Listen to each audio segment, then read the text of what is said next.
Ne Türkmen el yapma halıları.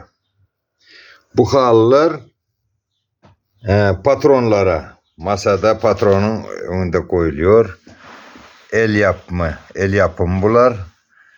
Ne Türkmen halıları, el yapımı. Bu halılar görün bakın ne güzeldi. Ne bu el yapımı halıları patronlara kolunu koyuyorlar, böyle kolu koymaya, oturmaya. Büyük patron müdürlere, patronlara, ofis müdürlerine, velilere, her bir demelere oluyor bu. Gördünüz mü? Ne güzeldi. El yapımı. El yapımı. Ne görün bunu. Ne. El yapımı.